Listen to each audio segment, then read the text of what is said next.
Bom, vamos lá, pessoal. Agora estamos no nosso horário. Bom dia a todos. Eu me chamo Juliano Domingues da Silva, sou professor do programa de pós-graduação em administração aqui da Universidade Estadual de Maringá, no Paraná.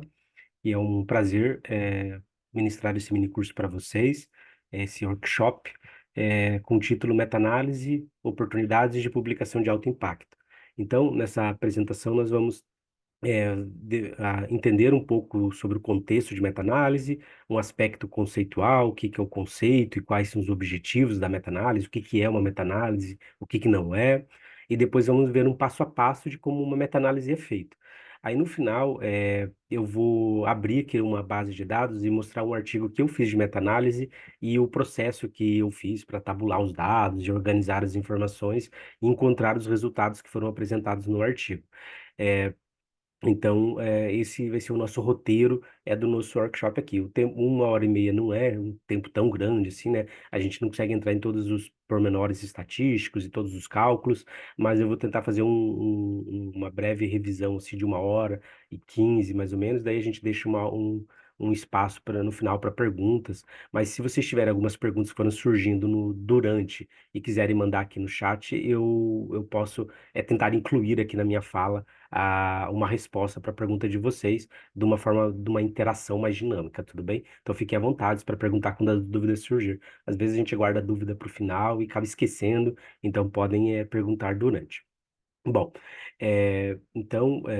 a meta-análise, eu já trabalhei com esse workshop algumas outras vezes, dependendo da interação, assim, às vezes extrapola um pouco mais, extrapola um pouco menos, mas vamos lá. O tempo, assim, obviamente, a gente tem até meio-dia, daí sobra menos tempo para as perguntas no final. Bom, eu não sei se todos aqui já são experientes, se são iniciantes, nunca ouviram falar de meta-análise, ou se já são experientes, já fizeram meta-análise. Daí é só fazer uma calibração de expectativa. Quem já fez uma meta-análise, a gente não vai ter e tem propriedade, já sabe como executar, a gente não vai aprofundar muito mais isso, tudo bem? A ideia é um workshop introdutório para pessoas que nunca fizeram meta-análise e têm um primeiro contato com a ferramenta para ver como é que faz, porque muitas pessoas, muitos mestrandos, doutorandos, normalmente tem o hábito que é solicitado ali nos programas de fazer revisão de literatura, fazer a revisão sistemática de literatura, tem que ler tem que fazer um levantamento fazer revisão bibliométrica, estudos bibliométricos, então já tem um esforço muito grande de fazer um levantamento de bases de dados e agrupar um grande número de artigos. A meta-análise basicamente é um step um pouquinho posterior. Olha, já que eu juntei aqui 50 artigos sobre um determinado tema, será que desses 50 artigos eu consigo tirar uma estatística média de como foi o efeito, para a gente ter um efeito médio de como está na literatura? Então, basicamente essa a ideia, assim, a ideia, a essência de uma meta-análise. Então, vamos lá. Para a gente tentar falar por que publicação de alto impacto, primeiro, né? Porque eu falei, ó, meta-análise, oportunidade para publicação de alto impacto. Então, eu vou dar um número para vocês aqui, ó. Uma meta-análise foi publicada na área de educação esse ano e já tem 174 citações. Então, a gente está falando de impacto, né? Impacto hoje, e inclusive a academia vai mudar para o próximo período aí, de 2005 a 2028. Estão falando que o número de citações do artigo é que vai valer, vai atribuir a qualidade do artigo. A gente ainda não sabe como vai ser, pessoal. Mas a gente já sabe que o Qualis, do jeito que a gente avalia hoje, Qualis A1, Qualis A2, ele não vai ter, ele ainda vai permanecer, mas não vai ter tanto efeito. O número de citações do artigo pode equivaler a ser um artigo Qualis. Eu não tenho o meu artigo é um Qualis A4, mas ele tem muita citação. Então, isso pode mudar. Então, nesse caso, a meta-análise ainda vem com uma oportunidade bem interessante da gente fazer pesquisa de alto impacto. Então, um exemplo, né? Essa na área de educação, falando sobre AI, inteligência artificial, chatbots na área de educação, ó, já tem 174 citações. Quer dizer que nesse ano foi publicado o artigo, e esse ano outros 174 artigos já publicaram a mesma temática e citaram esse artigo, para ter uma ideia. Aí eu trouxe aqui uma área de marketing. Eu sou da área de marketing, e esse é um exemplo que eu gosto bastante. Eu conheço o professor Fernando, eu aprendi meta-análise com o professor Fernando e com o professor Walter Afonso Vieira, que foi o meu orientador. Ixi, tá com desfocado aqui minha tela, mas eu vou colocar a referência do livro atrás. O professor Walter Afonso Vieira, que escreveu um livro de meta-análise em 2017, pela editora da UFSC, E basicamente o professor Walter Afonso Vieira foi o meu orientador do mestrado e doutorado, então ele tem bastante experiência com meta-análise. Eu acho que ele foi quem ensinou meta-análise para o professor Fernando lá da Unicinos. E a gente tem o professor Fernando da Unicinos, olha, publicou um artigo no JANS, que é o Journal of Academic Market Science, que é um dos principais da nossa área. Eu acho que ele só vai concorrer ali com o Journal of Marketing ali entre relevância. Ele publicou em 2020 e a meta-análise dele já tem 540 citações. Alguém poderia falar, ah, professor, é porque foi publicado no JAMS, que tem bastante citação, mas tem outros artigos publicados naquele período que não tem tantas citações. Meta-análise realmente ele chama atenção. Eu já vou falar isso por que isso. Por que que as meta-análises chamam atenção e elas são mais citadas do que outros trabalhos numa perspectiva quantitativa?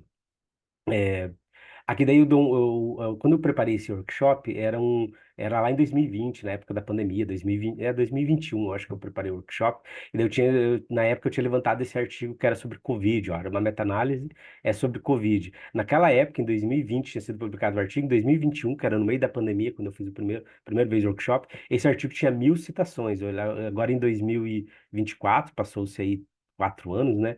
Ele está com 3.129 citações. Só mais um reforçando que se a gente está falando em alto impacto no sentido de citações, meta-análise chama atenção. Mas não é só isso, eu vou mostrar um pouquinho mais para frente. Um comentário, né, que dentro da área de marketing, dois artigos de meta-análise sempre estão entre os 20 mais citados nos 10 principais periódicos de marketing. Então, eu fiz um levantamento aqui empírico rápido, eu peguei os 10 principais periódicos de marketing que a gente tem ali classificado pelo JCR, e daí eu peguei assim, quais são os artigos mais citados? Todos eles têm as meta-análises mais citadas no periódico entre os 20 mais citados. Então, a meta-análise sempre configura ali como um artigo que tem bastante citação. Mas agora, por que uma meta-análise quais são as razões do alto impacto de meta-análise? Bom, elas consolidam o conhecimento. Então, a gente já indo para o passo 2 aqui. Provavelmente elas são citadas porque quando um pesquisador busca uma forte evidência para uma argumentação, ele usa uma meta-análise, porque uma meta-análise ela está sintetizando. Então, vamos dar um exemplo aqui. Esse artigo encontrou que chatbots realmente, de inteligência artificial, realmente melhora a educação. Aí a Graziella, que está aparecendo aqui na minha tela, tudo bem, Graziella? Ela está decidindo escrever um artigo sobre o impacto da inteligência artificial, de robôs de inteligência artificial na educação. Ela vai citar qual dos 174 artigos publicados em 2024? Ela quer uma citação recente. Qual que ela vai citar? Ora, aquele que condensa todos aqueles outros. Então, aquele que faz uma condensação, porque a meta-análise ela faz isso, ela resume todos os efeitos num só. E daí ele publica lá no resumo: olha, encontramos um efeito forte ou um efeito médio entre inteligência artificial e educação e aprendizagem dos alunos. Então, você pode publicar isso no teu resumo da tua meta-análise. Então, o resultado principal está sintetizado, você coloca no resumo e isso acaba disseminando. Então, então, ela é citada porque ela é uma forte evidência para uma argumentação. Então, assim, acontece muito no minha trajetória como pesquisador. Sempre quando a gente manda um artigo para o pessoal, os revisores falam: ó, você não tem uma evidência meta-analítica dessa afirmação que você está fazendo aqui? Você não tem uma evidência de meta-análise de que essa relação é forte? Ó, ao invés de você pegar o artigo 1, o artigo 2, por que você não pega uma meta-análise que daí ele é uma prova inequívoca de que realmente aquela relação que você está querendo sustentar funciona? Então, essa é uma das grandes razões de meta-análise serem bastante citadas, sejam bastante procuradas. Pessoal, mas não é só isso, tá?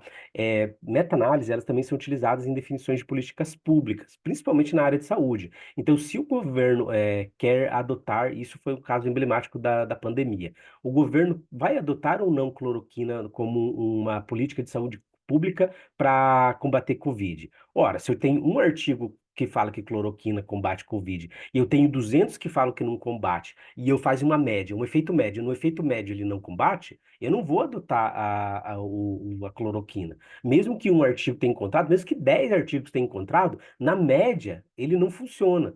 Entendeu? Então, a meta-análise ela serve para adotar também políticas públicas, não é só Então, a gente pensando não no impacto acadêmico, porque quando a gente fala em citação, a gente está falando no impacto acadêmico. É como os próprios acadêmicos estão falando sobre outros pesquisadores. Mas quando a gente está falando no impacto no mundo real, a meta-análise também é interessante, porque ela ajuda a formar diretrizes com evidências mais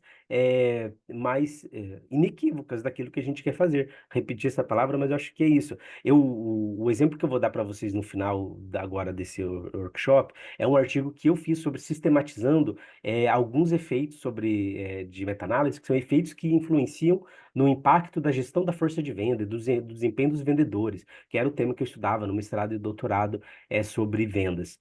E a gente tentou fazer um artigo que a gente queria gerar implicações gerenciais. A gente, aqui em Maringá, a gente, com o professor Walter, desde 2013, o professor Walter orientando vários alunos, a gente tinha feito uns 30 artigos já sobre vendas, o que influencia nas vendas. O pessoal lá do INSPER, com o professor Dani Claro, a professora Carla Ramos, também publicaram bastante artigos sobre vendas. E tem uns outros pesquisadores no Brasil. O pessoal na URGS também, com o professor Celso, tinha pesquisado alguns artigos de vendas, e a gente tem um ou outro trabalho isolado, a gente tem grupos tão fortes no Brasil, mas um ou outro grupo mais isolado que pesquisava vendas. A gente conseguiu reunir 50 artigos de vendas publicados, não no Brasil, mas feito no Brasil sobre vendas, nos últimos 15, 20 anos. Aí a gente queria sistematizar, mas quais são os efeitos que influenciam as vendas no Brasil, para a gente comparar com o resto do mundo? E daí o intuito desse trabalho era gerar uma implicação gerencial mesmo, porque deu o pessoal aqui da nossa cidade, que é a Associação Comercial e Industrial de Maringá. Eles falam, olha, vocês fazem bastante pesquisa aí. Se vocês tivessem que dar uma aula sobre para os nossos lojistas aqui do varejo, quais são as melhores práticas para melhorar as vendas dos vendedores no varejo? O que que vocês fariam? Resumindo as pesquisas de vocês. Então, eu fiz um trabalho científico, ele foi publicado na Revista Brasileira de Marketing, do pessoal ali da Uninove, mas a minha intuição era mais de impacto gerencial. Eu queria fomentar uma palestra que a gente ia fomentar, que a gente ia fazer para o pessoal da associação comercial, resumindo os nossos efeitos. Então, a gente tem um impacto mais prático, sabe? Olha, resumindo todo o nosso corpo de pesquisa aí de 15 anos, são essas variáveis que vocês têm que trabalhar melhor para melhorar as vendas de vocês aí no varejo, sabe? Esse é o ensinamento que a gente tem aqui das pesquisas que a gente fazia na universidade, no nosso grupo aqui de estudo de vendas. Bom, então, é por isso que a meta-análise tem impacto, né? Então, ela é uma ferramenta importante para mostrar áreas onde a evidência esse é um outro aspecto também que eu vou mostrar para vocês um pouquinho mais à frente. Onde a evidência é disponível ou onde a evidência disponível é insuficiente, necessitando de novos estudos. Porque uma coisa legal de meta-análise é que você vai sistematizar efeitos. E você encontra efeitos, lembra, você está fazendo a sua revisão de literatura. Aí, quando você faz sua revisão de literatura, você encontrou um grande número de efeitos para uma determinada relação. Mas tem uma outra relação lá que poderia ser estudada, que só tem um artigo que fez. Nossa, isso já é uma oportunidade de fazer uma outra pesquisa. Então, a meta-análise também ajuda a encontrar gaps, porque como a gente sistematiza os efeitos, a gente vê quais relações estão bastante estudadas e quais relações são pouco estudadas. Então, você pode concluir lá na sua meta-análise, olha, não podemos concluir que a relação entre x e y funciona porque falta estudo sobre isso. Então, a gente recomenda que próximos estudos estudem bastante essa relação aqui para a gente ter um efeito médio melhor. Então, a meta-análise também vai ser citada por causa disso, porque você pode criar uma agenda de pesquisa a partir da sistematização dos efeitos que você fez. Bom, então contextualizei aqui a meta-análise, deixa eu dar uma olhada no relógio. Bom, vamos lá. Agora, então, o que que é a meta-análise? Um conceito. Então, ela refere-se à análise estatística dos dados de estudos primários independentes, de estudos primários independentes, focados na mesma questão, que visa gerar uma estimativa quantitativa do tamanho do efeito global do fenômeno estudado. Então, veja só, então uma meta-análise, ela é um estudo empírico, mas eu não faço coleta de dados primários. Eu pego outros artigos que têm dados primários é, que focam na mesma questão, obviamente, e gera uma estimativa quantitativa do efeito médio. Tem várias maneiras de estimar essa média, esse efeito global médio, mas essa é a ideia. Só tem alguém com o microfone aberto aqui. Se alguém puder dar uma olhadinha aí, eu tô ouvindo um ruído. Bom, quais são os objetivos da meta-análise? Então, integração de resultados de pesquisas primárias. Apresentação de novas hipóteses. Então, a gente pode fazer hipóteses dirigidas pelos dados. Você pode sistematizar os dados. Olha, sistematizei os dados, estava encontrando os efeitos, encontrei um efeito aqui só foi possível por causa daquela unificação dos resultados e descubra um novo efeito, um novo aspecto. Então, eu poderia criar uma hipótese dirigida pelos dados. Normalmente, a gente não faz assim em pesquisa hipotético-dedutiva. Primeiro, você elabora a hipótese e depois você testa a hipótese. Mas, no caso da meta-análise, você pode criar uma hipótese adicional que é permitida ser feito por causa da sistematização. Então, você pode criar uma hipótese que seja dirigida pelos dados. Olha, fiz a meta-análise, estava olhando o efeito principal, mas descobri aqui que existe um efeito moderador do país. Porque eu consegui, porque vejam só, quando você faz um estudo primário, você só faz em um país, normalmente você não consegue fazer em vários países. Mas se eu sistematizei o mesmo efeito em 20 países diferentes, então você tem uma variável do país, por exemplo, a cultura do país. Você sabe, tem aquela escala do Hofstede, que ele mede o nível, a escala de valores de um país. Então você tem lá que um país é mais individualista ou menos individualista. Então você tem uma variável nova que você pode inserir na análise, que todos os artigos, os 20 artigos que fizeram de maneira primária, não estavam pensando em fazer. Mas você pode inserir essa variável nova, porque você tem um artigo de cada país, então você consegue inserir uma variável nova lá para testar. Olha, mas será que esse efeito muda durante o país? O professor Dani Claro publicou um artigo também no JAMS agora, no Journal of Academic Market Science, de vendas. Aí ele achou um efeito bem legal, que ele pegou o efeito ao longo do tempo. Então ele pegou uma variável, por exemplo, que impacta nas vendas, ele chama lá de elasticidade em vendas, que são o investimento de marketing e como o efeito de marketing impacta nas vendas. E ele mediu esse efeito em artigos publicados durante 40 anos. Assim, então, o mesmo efeito publicado em artigos durante 40 anos. Ele pegou uma variável o ano que a pesquisa foi publicada. Aí ele lançou uma hipótese assim: será que a elasticidade, será que o investimento em marketing está perdendo força durante o tempo ou está ganhando força durante um tempo? Então, isso foi muito legal. Então, o ano da pesquisa virou uma variável nova, porque ele pôde criar uma hipótese temporal, assim, dinâmica, do efeito ao longo do tempo. Ele mostrou que estava perdendo efeito. Isso é muito interessante do ponto de vista gerencial. Então, é muito interessante fazer porque você pode criar novas hipóteses a partir das variáveis que você está coletando dos artigos que você insere na sua base de dados. Bom, ele também serve para sintetizar resultados contraditórios. Eu vou passar para o próximo slide, que até chamei a atenção aqui na apresentação, porque eu achei muito legal isso daqui. Então veja só esse artigo aqui publicado na área no Journal Service Research, que eles analisaram o comportamento do papel dos empregados de linha de frente, focado assim na área, principalmente focado na área de saúde. Veja só, essa tabela que os pesquisadores estão reportando aqui, a tabela 1, ela não é uma tabela de análise, é uma tabela de gap. O que que é uma tabela de gap? É aquela tabela que vai na revisão de literatura.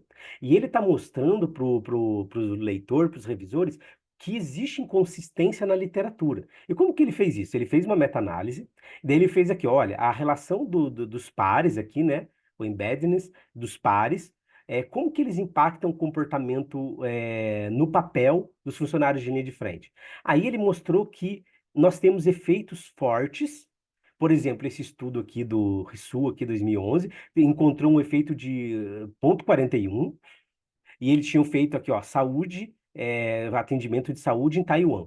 Mas ele encontrou a mesma relação num artigo publicado em Israel, com o mesmo perfil, healthcare, que a relação era menos 0,4 desses autores aqui. Então ele tem, olha, existe uma correlação forte e uma correlação fraca. E essa diferença aqui é significativa. Quando ele coloca esse Z aqui, esse Z é o Z que ele está testando a diferença estatística entre esses efeitos aqui, que é o efeito médio, na verdade, na meta-análise que ele fez. Ele explica no artigo. Então ele chama aqui, ó, tabela 1, discrepâncias ilustrativas da literatura do comportamento no papel. Então ele está mostrando que algumas variáveis, ó, uma outra aqui embaixo, né, o suporte organizacional. Como o suporte organizacional ajuda na Índia, mas tem um efeito bem fraco na Bélgica.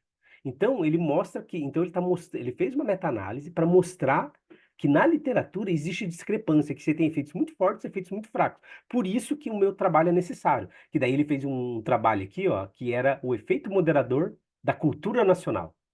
Tá vendo? É isso que ele fez aqui. Ele tava mostrando, olha, eu preciso olhar essa relação aqui do comportamento do papel dos funcionários de linha de frente entre culturas, porque existe uma discrepância muito grande entre países, ó. E daí ele mostrou nessa tabela. Então ele fez uma meta-análise para mostrar que a meta-análise dele era necessária, que era o efeito moderador da cultura nacional. Então, é um exemplo de por que um objetivo de por que que a gente faz meta-análise, para sintetizar resultados contraditórios. Obviamente, também para obter novos resultados. Bom, a meta-análise não é uma revisão sistemática de literatura e não é uma metassíntese. Isso é importante a gente destacar, porque numa revisão sistemática de literatura, você faz uma análise mais qualitativa, do trabalho. Então, você tenta sistematizar tudo que o artigo fez, quais foram as principais contribuições do trabalho. A meta-análise não está preocupada com a conclusão em geral do trabalho, qual foi a teoria utilizada, ele está preocupado com a relação estatística. Então a gente vai ver mais para frente que a gente, quando está fazendo uma meta-análise, a gente fica treinado em olhar alguns efeitos que são importantes dentro do artigo. Então eu não vou dar um exemplo agora porque eu vou ilustrar isso um pouquinho mais para frente. Mas ela não é uma revisão sistemática porque a gente não faz uma análise qualitativa de conteúdo. Embora alguns trabalhos bem citados, eles fazem os dois. Por exemplo, esse daqui que eu comentei, olha só. Eles fizeram aqui na características de imagem de laboratório e clínicas de Covid de 2019. Uma revisão sistemática e uma meta-análise. Você pode fazer os dois no mesmo trabalho? Pode. Fazer uma discussão mais teórica sobre aqueles trabalhos que foram feitos e uma análise estatística, mas são coisas diferentes. Você não pode chamar da mesma coisa. Também não é uma metassíntese que foca em sistematizar efeitos qualitativos e também não é um estudo bibliométrico. A gente não está preocupado na meta-análise em ver quantas pessoas publicaram, quantos foram citados, qual é o trabalho mais citado. Não é isso. A gente está preocupado no efeito que foi medido dentro daquele trabalho. Bom, já vimos isso daqui. Então, agora a gente vai para os estágios da meta-análise. Como que a gente faz uma meta-análise? Passo a passo. Então, o primeiro passo para fazer uma meta-análise, obviamente, é declarar o seu problema de pesquisa. Quais são as variáveis em jogo? Aquilo que você quer estudar e a formulação de hipótese. Então, você pode formular já uma hipótese a priori daquilo que você quer estudar e testar isso de uma maneira meta-analítica. Então, quais são suas variáveis-chaves? Aí eu trouxe esse artigo aqui só como exemplo, porque ele é bem simples, na forma da estrutura dele. É um artigo publicado nesse journal aqui, Information in Management, em 2015, que ele está testando aqui a qualidade da informação online, então a qualidade do site, né? A qualidade do site, da informação online presente nos sites, e como isso afeta a satisfação do consumidor. Aí ele fez aqui um papel moderador de um efeito contextual. Então, a variável dele bem simples. Então, qual que é a variável independente? X, qualidade da informação online. Qual que é a variável dependente? Y, satisfação do cliente. Qual é a variável moderadora? Porque a gente pode estabelecer variável moderadora e mediadora também, embora a gente não vai entrar aqui nessa meta-análise, porque é inicial, né? É um comentário, uma introdução, meta-análise, a gente não vai entrar em como faz todos os testes, moderadores, mediadores. Mas ele testou aqui, olha, o tipo do website, se ele é de serviços ou se ele é de varejo. Vamos focar só nessa H1 aqui, que era a hipótese principal. Ele fala aqui que a hipótese qualidade da informação na satisfação do cliente não foi hipotetizada no trabalho. Por isso que ele chama de H1 o tipo do website. Mas basicamente ele fez o seguinte nessa meta-análise aqui. Ele pegou todos os artigos que mediam a qualidade da informação do site e mediam a satisfação do consumidor. Então você tem que ter medido essa relação. Você pode medir essa relação de várias maneiras, mas uma das principais, se você usa escalas, você pode ter medido, feito uma matriz de correlação.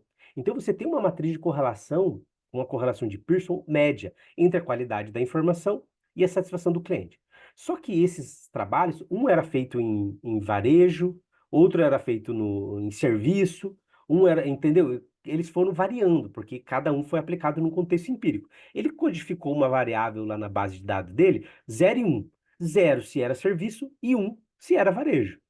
Olha, é um site que vende que vende coisas do varejo. É um site que está vendendo serviços. E ele colocou essa hipótese 1. Então, daí ele fez um teste muito simples, um teste à nova, comparando a média dos efeitos entre os efeitos quando ele era no serviço e quando ele era no varejo, e verificou se era mais forte ou era mais fraco. Então, a meta-análise basicamente é isso. Dele tinha uma outra categoria aqui que ele chamava de representacional, não representacional, mas não vou entrar em detalhe no artigo. É só comentar que é isso. Esse é o primeiro passo da meta-análise. Você tem que estabelecer qual relação você quer estudar. Então, eu quero estudar a relação entre é, normas subjetivas e consumo de alimentos. Normas subjetivas e consumo de alimentos. Então, tem que pesquisar todos os artigos publicados na literatura que investigaram normas subjetivas e consumo de alimentos. Então, o primeiro passo é esse, eu tenho que definir a variável para poder fazer a busca, porque isso vai conduzir o nosso segundo passo, que a gente vai avançar aqui, ó, que é fazer a busca das pesquisas, que é a revisão de literatura e coleta de dados. Como que eu faço a busca dos trabalhos? Olha, então, se eu definir que a minha variável é essa, qualidade da informação e satisfação do cliente, por exemplo, então eu tenho aqui nas bases de dados, o Web of Science, então eu vou ter que abrir lá na Web of Science, colocar lá quais são minhas palavras-chave na minha busca. Então, qualidade, informação, cliente. Eu poderia ser cliente. Eu poderia colocar essas três variáveis-chave bem amplas mesmo. Qualidade, informação, cliente, ou alguma coisa assim, website, ou alguma coisa assim, já que ele está buscando num contexto restrito, que é de website, que é de e-commerce, ele poderia colocar e-commerce, e ou site, e ou online, algumas palavrinhas assim que poderia ajudar. Você tem que definir a sua combinação aí. Obviamente, quando você consegue definir bem a sua combinação, te ajuda bem na sua vida, né? Porque se você coloca na website só qualidade, informação e cliente, vai vir aí 1.500, sabe, 1.000, 2.000, 3.000 artigos para você olhar. E é muita coisa. Então, quanto mais você consegue refinar as suas palavras-chave aí te ajuda a filtrar melhor as informações que você quer. Então, você pode criar um filtro específico ali para você ajudar a fechar um pouco mais a sua área. Mas aqui, pessoal, é uma outra aula sobre busca, sabe? A gente não vai falar na meta-análise, mas você tem que saber buscar os artigos. Então, primeiro você tem que fazer estratégia de busca. Depois você tem que fazer o critério de inclusão e exclusão. Eu já comento sobre isso. Mas daí quais bases que a gente pode usar? Web of Science, Scopus, Cielo, Spell, Google Scholar.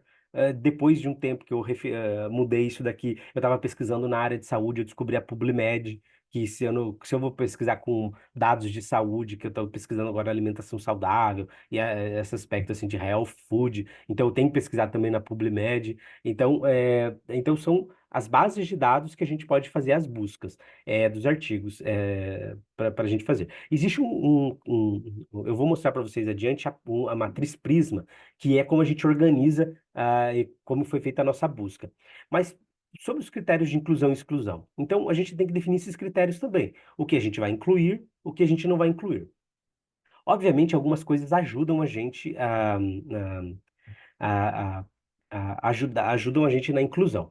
Por exemplo, se tem matriz de correlação, é um ótimo indicador que a gente pode incluir aquele artigo no nosso corpo de artigos para a gente analisar.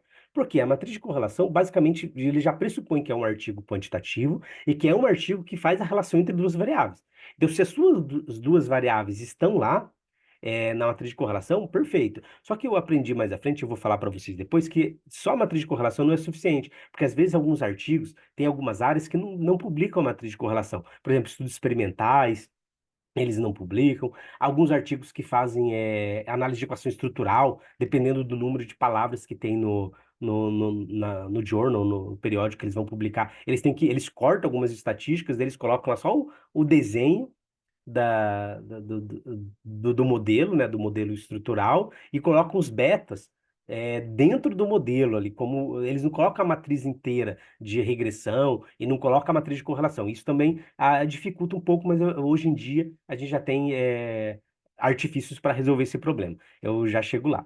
Então, uma coisa é assim, você tem que ter dados estatísticos, mas esse é um critério, entendeu? Você tem que ter dados estatísticos, relação entre variáveis. Ele tem que ser um estudo que tem que ser análise multivariada. Qualquer tipo de análise, mas que seja multivariada. Pode ser teste T, pode ser ANOVA, pode ser correlação, pode ser regressão. Ele tem que ter uma análise multivariada. Se for um artigo que ele é uma análise descritiva, e acontece, quando a gente faz uma busca grande, por exemplo, eu tenho um aluno de TCC aqui na UE agora que ele está fazendo uma meta-análise sobre o chat online e a influência do chat online nas compras. Mas apareceram uns 2 ou 3 artigos publicados em periódicos mesmo, que o artigo era totalmente descritivo. Ele só descrevia a coleta de dados ali que eles tinham, eles não faziam uma relação entre as variáveis.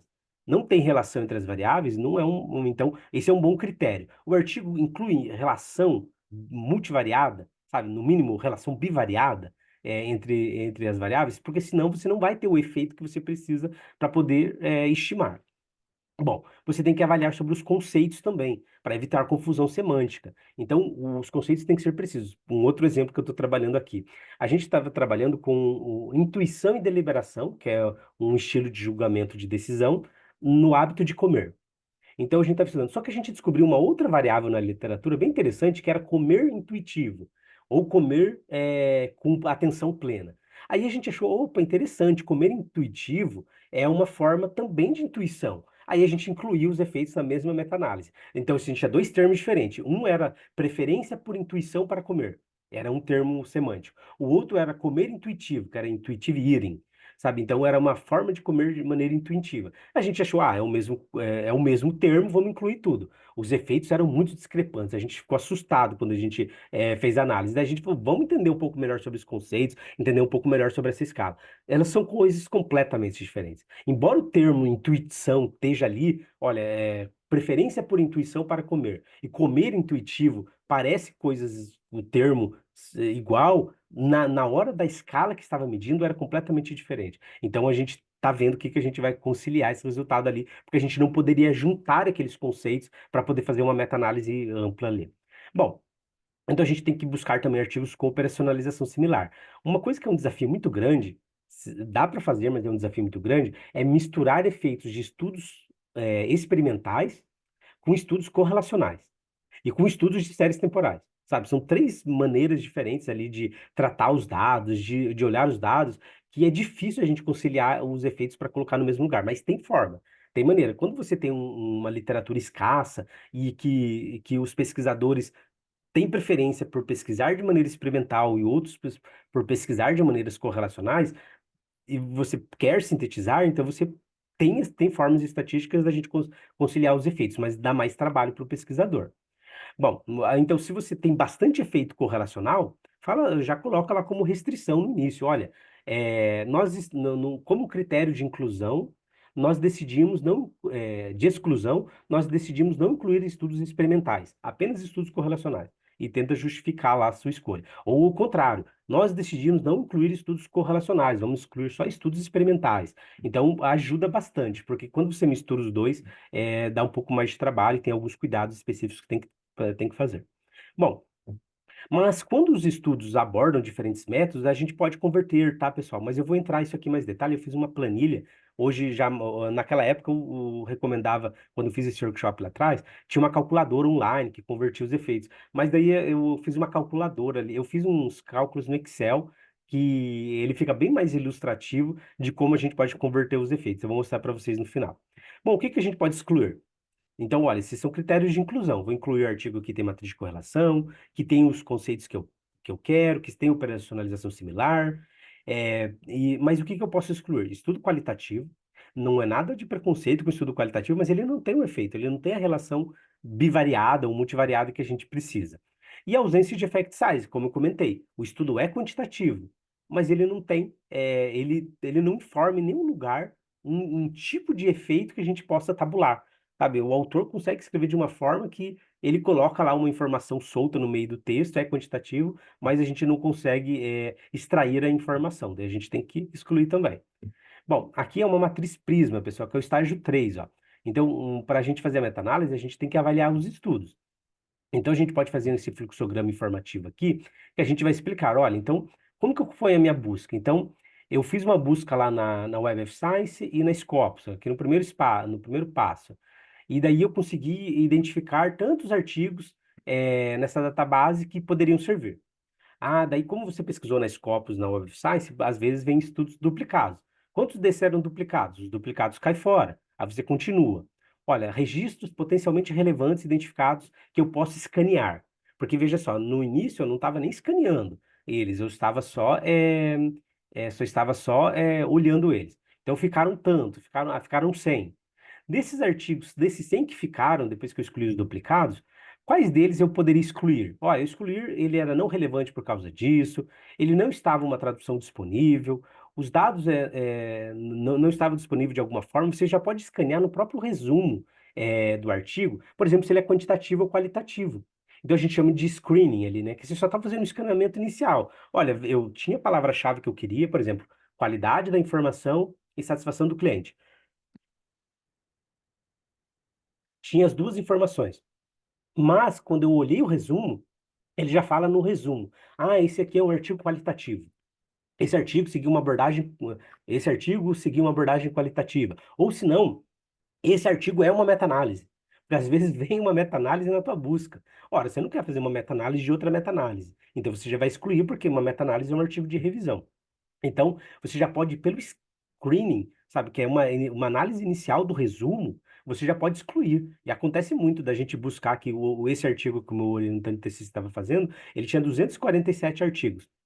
Nesses 247, a gente escaneou e só ficou com 50, para a gente fazer uma análise mais aprofundada. Então, quase 100 artigos, quase 200 artigos caíram fora, porque eles tinham informação, eles tinham as palavras-chave que a gente tinha selecionado na busca, mas não tinha mas ele não tinha, a gente conseguia excluir ele porque ele era qualitativo, porque ele era de revisão, porque ele não tinha as informações que a gente precisava.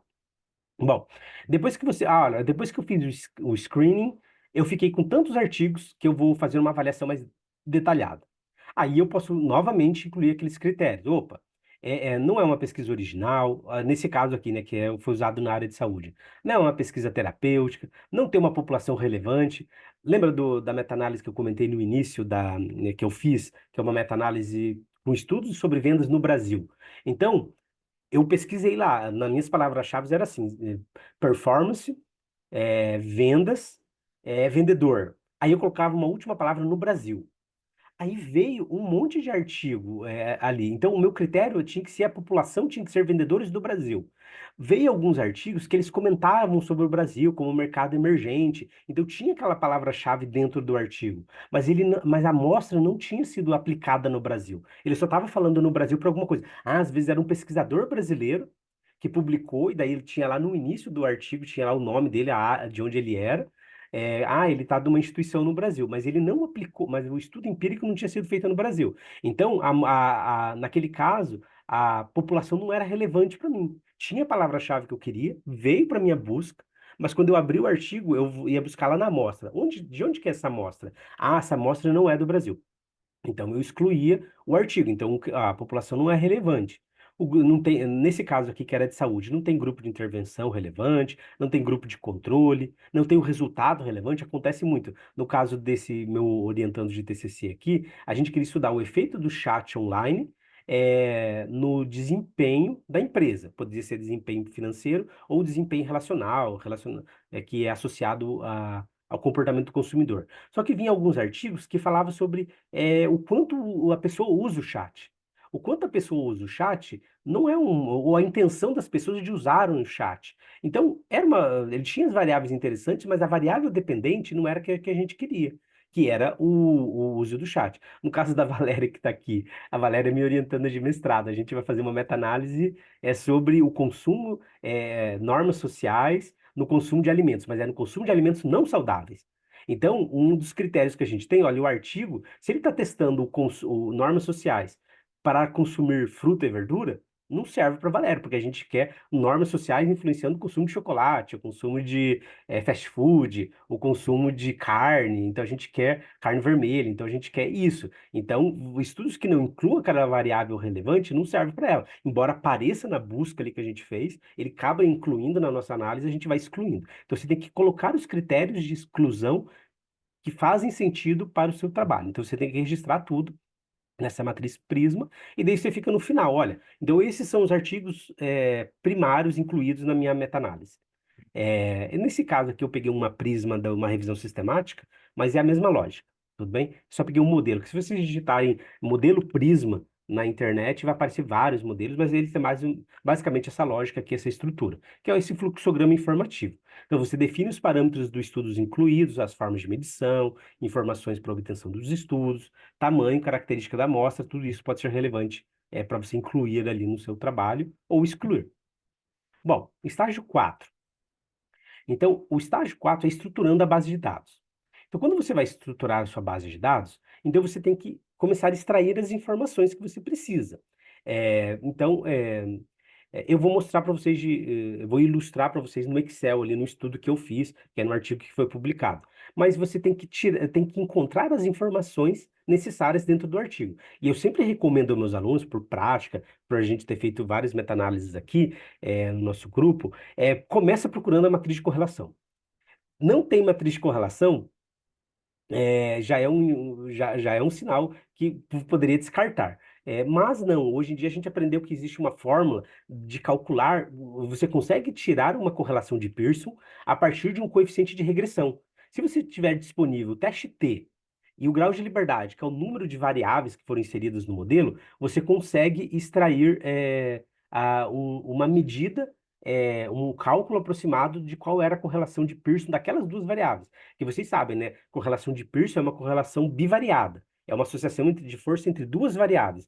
Numa regressão linear, o coeficiente não é entre duas variáveis, porque existem outras variáveis que entram na estrutura do modelo que influenciam. Então, veja só, o efeito de uma variável ele é influenciada pela presença da outra, quando é uma regressão linear múltipla.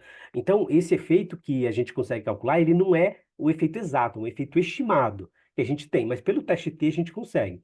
E, obviamente, se você não tem o teste T, mas se você tem o coeficiente de regressão mais o erro, você pode dividir o coeficiente de regressão pelo erro, e daí você consegue o teste T. E conseguindo o teste T, você consegue converter para a correlação de Pearson. Então, essa é uma estratégia que a gente tem aqui para a gente não descartar, porque tem muitos trabalhos que os autores não publicam a matriz de correlação, ele publica só o coeficiente de regressão. No caso de matriz de equação estrutural, eles publicavam só os efeitos dos betas, não publicavam a matriz de correlação, e isso prejudicava. Mas a gente aprendeu com o tempo como converter, uma conversão aproximada.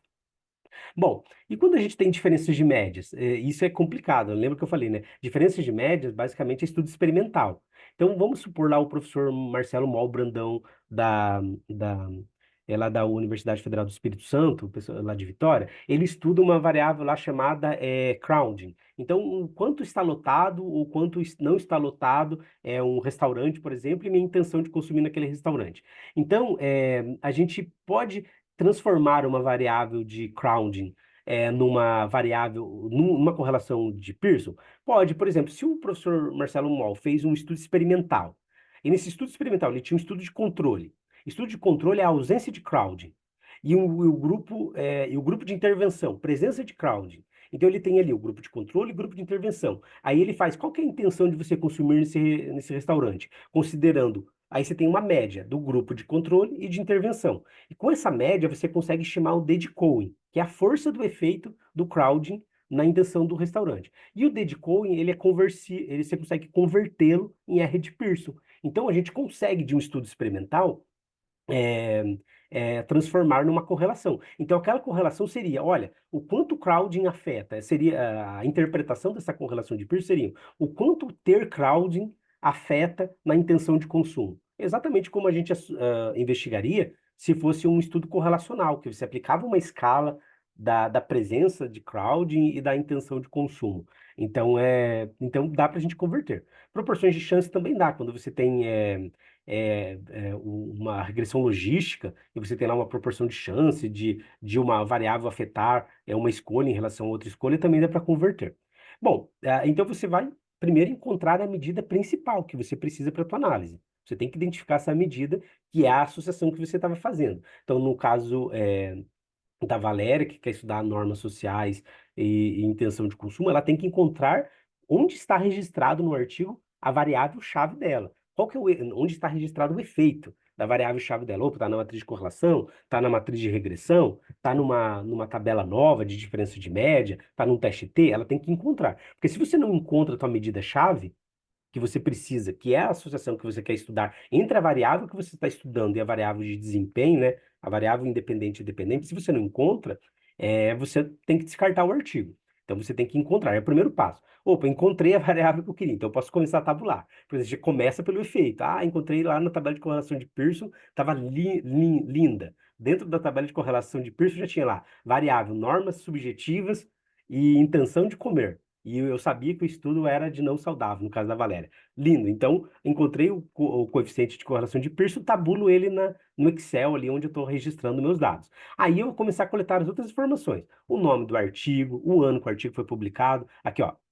Variáveis qualitativas. Os autores, o ano que ele foi publicado, qual país que ele foi publicado, se é uma amostra que foi um artigo que foi feito online ou se ele foi feito offline, se o artigo era experimental ou ele era correlacional. Tá, você pode coletar todas as variáveis qualitativas que você conseguir tabular. Qual o journal que ele foi publicado. Isso é interessante porque a gente avalia o viés de publicação pelo journal que foi publicado. Então você pode colocar lá depois o fator de impacto do journal como uma variável para controlar os efeitos. Então, você pode colocar o journal, pode colocar qualquer amostra, se é uma amostra com estudante, se é uma amostra com crianças, se é uma amostra com pessoas idosas, se é uma amostra com obesos, no caso da Valéria que está estudando alimentação, você pode colocar qualquer característica da amostra. Então, todas as variáveis que você pode coletar qualitativas daquele artigo, não é. Aí a variável não é mais. Essa variável qualitativa não é uma variável qualitativa do efeito exatamente, mas do artigo que você está estudando. Eu vou ilustrar isso mais à frente aqui. Deixa eu controlar meu tempo aqui, passar mais rápido. Dá tempo aqui. Bom, depois tem a análise dos resultados. Análise dos resultados é estimar os efeitos e avaliar a heterogeneidade dos efeitos.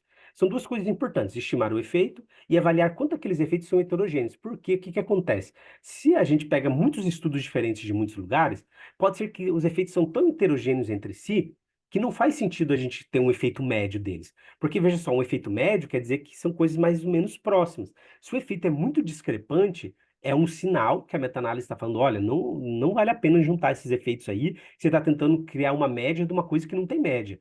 O efeito é muito discrepante, por isso que a gente faz análise de moderação.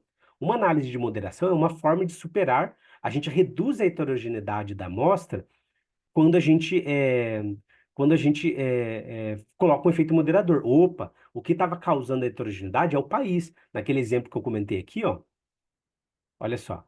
Está encontrando efeitos muito heterogêneos. A forte correlação de 0,41. Correlação negativa de 0,4. O que será que está causando essa heterogeneidade? Esse artigo, o diferencial dele foi falar: olha, o que está causando essa heterogeneidade é o país.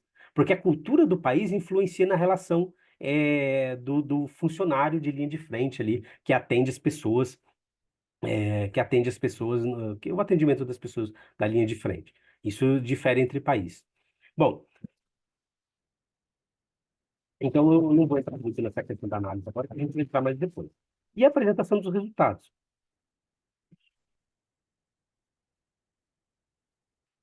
que a gente coloca os efeitos principais e as medidas de qualidade. Então, o viés de publicação, se tem outliers, quais são os estudos mais influentes, quais são as análises de moderação. Eu vou mostrar para vocês com mais detalhe isso. Aqui, pessoal, é uma tabela bem clássica, eu peguei aqui de um artigo do professor Walter, que e desculpe, pessoal, tem gente conversando no chat ali, mas eu tinha encoberto o chat com a, o, o painel aqui com a carinha das pessoas, eu não vi, eu já vou responder o chat.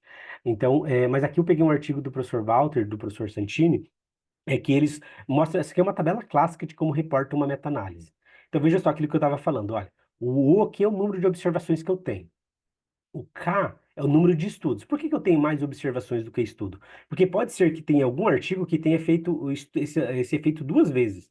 Nesse caso, aconteceu isso, olha. Ele tem aqui 88 artigos que ele estava analisando, que ele chama de estudos, só que ele tem 70 observações, porque as observações eram mais, porque ele tinha mais efeitos em menos artigos. A amostra aqui, ó, o N, o tamanho da amostra agregada, que é a soma de todos eles, o quanto varia aqui o R de Pearson, né? No caso aqui que ele estava estudando o R de Pearson, essa aqui é a relação, ó. A relação, o quanto o hedônico afeta o utilitário, é, o efeito utilitário. Então ele vai desde -15 até 0,9. Então ele tinha relação, R negativo e tinha R positivo, quase um, quase perfeito. Mas o R médio aqui de 0,47, que é mas é simples, é uma média simples. Só que ele tinha uma média convertida, que eu vou explicar para vocês na hora que a gente for fazer a análise. Ele tinha que o efeito, esse efeito aqui que a gente está aqui, ele é um efeito effect size corrigido pelo tamanho da amostra, porque o tamanho da amostra influencia. Então a gente dá um peso maior para o tamanho da amostra. Porque você pode encontrar uma correlação com uma base pequena, pode ter diferente de uma correlação numa base grande, com um grande número de observações. Então, como o tamanho da amostra influencia no R de Pearson, você pode corrigir ele para resolver. Tem o P aqui, se ele é significativo ou não. É, não, nesse caso aqui, o effect size corrigido é pelo tamanho da amostra, pelo alfa de Cronbach, porque como ele estava estudando só estudos só efeitos correlacionais, todos os artigos estimavam o alfa de Cronbach. Você pode corrigir também a amostra pelo alfa de Cronbach da escala, porque sabe, tem alguns estudos que tem um alfa de Cronbach de 0,9. Tem alguns artigos que tem um alfa de Cronbach de 7. Então, lembra que o alfa de Cronbach, ele é uma medida de qualidade, de quanto, de consistência interna daquela medida. Então, você pode atribuir um peso também, corrigir o efeito pelo alfa de Cronbach. Aqui tem o Z-velho aqui, que é um teste para verificar se isso aqui é diferente de zero. Será que esse ponto 56 aqui é diferente de zero? Então, é o teste de significância. Aqui tem um intervalo, né, de confiança agora que foi estimada para essa distribuição. O Q-teste, que é uma medida que é calculada para ver o grau de heterogeneidade. Se esse grau de heterogeneidade ele é grande ou ele é pequeno. Porque se você tem um grau de heterogeneidade grande, que nesse caso aqui ele não marcou que era significativo aqui, então talvez não era nesse artigo, não tenho certeza. Mas se você tem um Q-teste que ele tem uma heterogeneidade grande e ela é significativa, você tem um sinal indicativo de que tem um moderador ali, e você tem que testar o moderador. E esse último aqui ele chama de file drawer, que é o número de itens necessários para o resultado falso. É mais ou menos assim, uma medida de força é, de quantos efeitos diferentes desses aqui, ó, desse intervalo de confiança aqui, precisariam ser publicados para mudar essa medida aqui. Porque se você tem um ou dois estudos diferentes desse intervalo de confiança, ele não vai mudar essa medida. Por isso que esse file drawer aqui, ele que a gente chama de file safe number, eu vou mostrar para vocês à frente também, que é o número de segurança para falsear, para aplicar uma falseabilidade a esse efeito aqui. Então, olha, você tem um efeito de 0,56 significativo, que tem esse intervalo de confiança aqui, de 0,48 a 0,63. Você precisaria de 864 efeitos, isso é calculado matematicamente. 864 efeitos fora desse intervalo de confiança para mudar esse valor aqui. Então, por isso que a gente chama aqui que é um número de segurança. Então, quanto maior ele é, mais seguro de que aquela relação é forte. Que mesmo que você encontre um valor outlier, uma outra coisa assim, alguém encontre um efeito diferente, ele ainda não, eu não vou mudar a minha interpretação do efeito, da evidência, por causa de um ou outro estudo que vai ser publicado diferente. Porque tem muitos estudos para afirmar aquela relação e um ou outro só não vai conseguir combater aquela evidência. Então, essa é a lógica, tudo bem? Deixa eu abrir aqui agora o chat. Só para avisar que estava sendo transmitido. Possuo um conhecimento introdutório, não fez ainda, Juliana. Tem que fazer, Juliana. Estou trabalhando no meu primeiro artigo utilizando meta-análise. Parabéns, Graziela, e o desafio. Eu vou deixar meu e-mail no final ali, se quiser tirar uma dúvida, a gente pode conversar. Só é possível fazer a meta-análise de estudos primários quantitativos. Essa é a pergunta. É, só é possível fazer a meta-análise de estudos primários quantitativos. Jéssica, sim, existe uma outra forma nova, o que o pessoal está fazendo agora, que tá publicando meta-análise de segunda ordem. Que você tem tanta meta-análise sobre um determinado efeito que você faz uma outra meta-análise em cima das meta-análises que já foram publicadas. Mas, em tese, meta-análise é só de estudo primário. Essa meta-análise de segunda ordem é um pouco mais sofisticada, tal, mas o professor Walter Afonso Vieira que já fez uma e publicou uma agora recentemente aqui, meta-análise de segunda ordem, porque tinha um efeito que ele foi publicado em muitas outras meta-análises, então ele sistematizou numa meta-análise de segunda ordem. Daí os dados não eram mais primários, mas em tese, a essência da meta-análise é estudos primários quantitativos. A Raquel me perguntou, professor, pode explicar a avaliação do tamanho desse efeito na última tabela? Raquel, eu posso, mas eu prefiro explicar ele fazendo, tá? Eu vou fazer ele e daí você vai ver de maneira mais ilustrada, porque quando a gente explica conceitualmente com pouco tempo, não realmente fica a dúvida, eu entendo perfeitamente, Raquel, mas eu vou mostrar para vocês como que a gente gera esse efeito, tudo bem? Já chego lá. Bom, pessoal, uma outra coisa também sobre a apresentação do resultado. Lembra daquele artigo que a gente comentou que ele fez sobre moderação? Então, veja só, a gente aqui tinha o efeito do professor Walter, aqui da meta-análise dele, que era um efeito direto, ó. ele tem um efeito simples de 0,42, um efeito corrigido pelo tamanho da amostra de 46, um efeito corrigido pelo tamanho da amostra e pelo alfa de Cronbach de 56.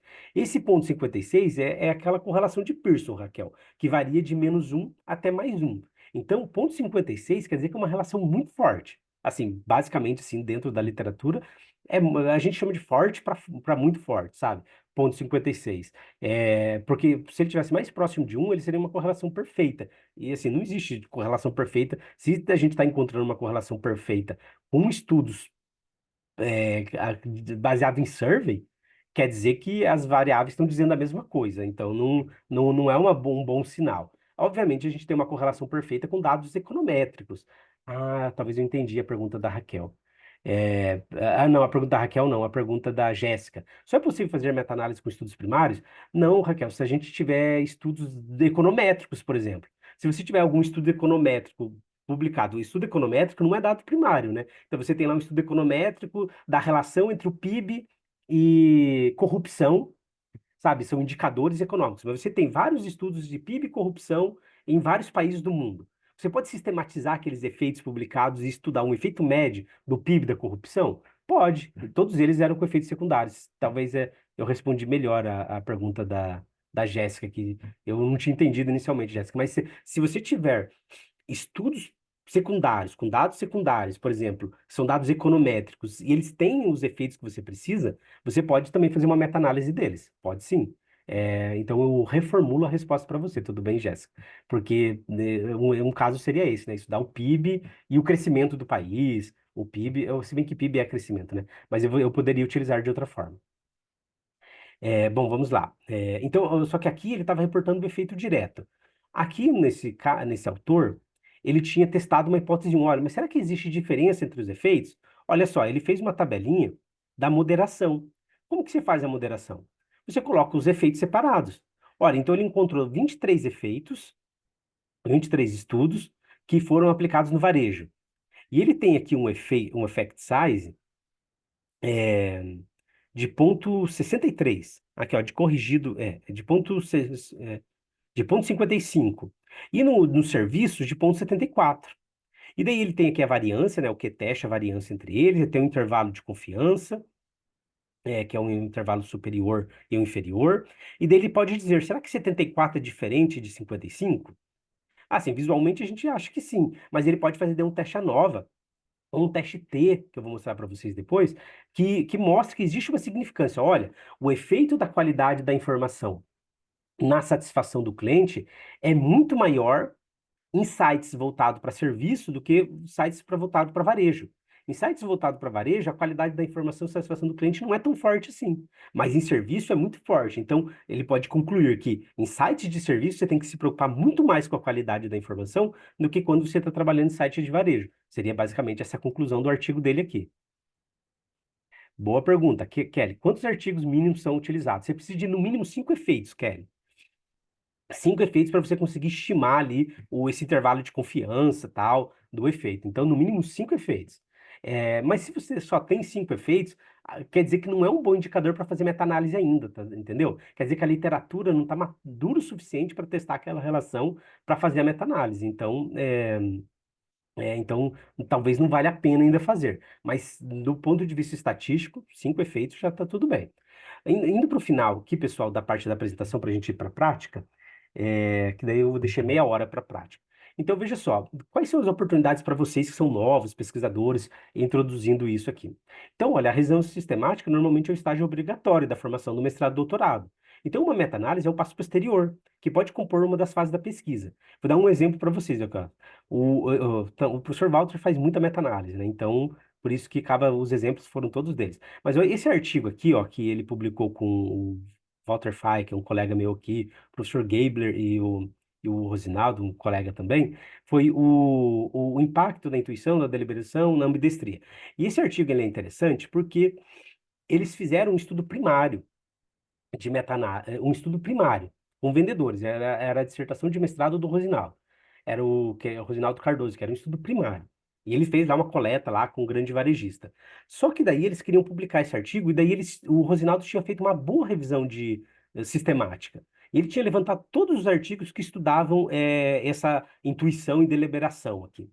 Então, eles tinham esse estudo, então eles colocaram, na hora de publicar o artigo, eles fizeram uma meta-análise daquela revisão sistemática do Rosinaldo, como um estudo 2, reforçando o efeito do estudo primário do Rosinaldo. Então, o efeito principal, o estudo um desse artigo, é o estudo primário do Rosinaldo. O estudo 2 é reforçando, olha, eu encontrei esse estudo primário e também olhando no estudo 2 de maneira meta-analítica, eu consigo confirmar alguma das hipóteses.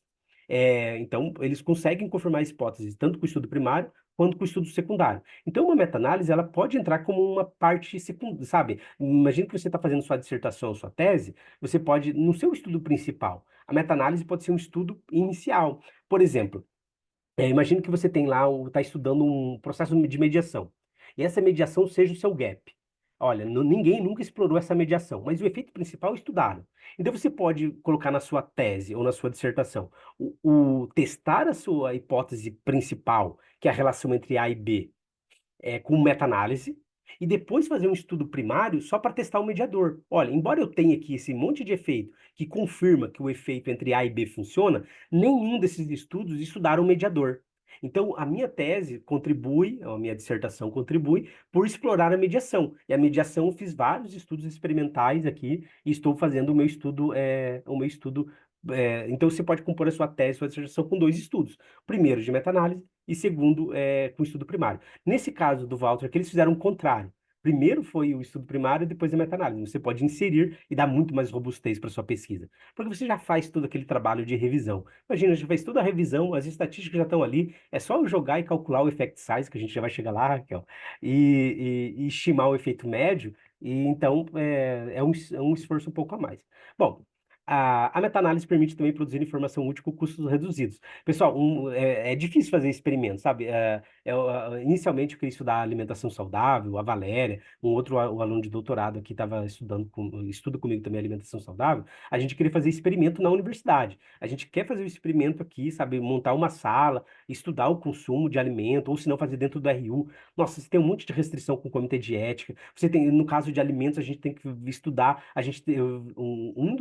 Das respostas lá no comitê de ética, eles falaram que eu tinha que ter uma enfermeira presente no meu experimento, porque eu ia dar bombom, vai que tem um resíduo de amendoim, alguém, eu não ia fornecer amendoim, mas vai que alguém tem uma reação alérgica e eu tinha que ter uma enfermeira junto para fazer o experimento. Sabe, aquilo me assustou. Eu falei, eu não vou fazer experimento dando comida para as pessoas.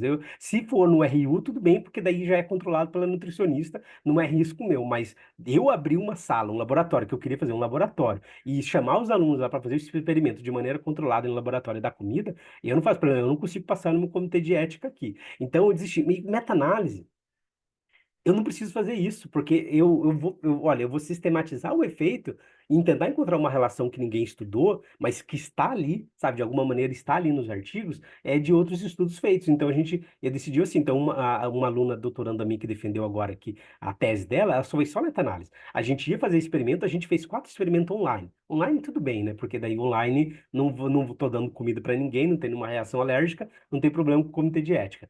Mas a gente fez 4 experimentos online e a gente fez uma meta-análise. Acabou que no final das contas a tese dela só foi a meta-análise. E a gente vai tentar publicar e apresentar no ACR, agora que vai ter em São Paulo, no INSPER, no ano que vem. A submissão, deadline do ACR está até janeiro. A gente vai tentar mandar o artigo da tese dela para lá. Agora já está pronto o artigo. E a gente fez só meta-análise. Acabou que a tese foi só uma meta-análise. A gente daí acabou não inserindo os experimentos, porque os experimentos. Quem trabalha com experimento aí sabe que experimento uma coisinha pode dar tudo errado. E no caso dela, tinha dado tudo errado. Aí a gente acabou defendendo a tese só com experimento. Bom, então, você consegue fazer com custos reduzidos, porque você pode sentar na cadeira. Se você tem acesso à base de dados, você consegue fazer toda a sua coleta de dados sentado na sua cadeira. Então, é uma vantagem das meta-análises. Bom, elas podem gerar informações gerenciais para a prática, que eu já ilustrei lá no começo. Então, pode tanto fomentar políticas públicas quanto gerenciais, sabe, aspectos gerenciais.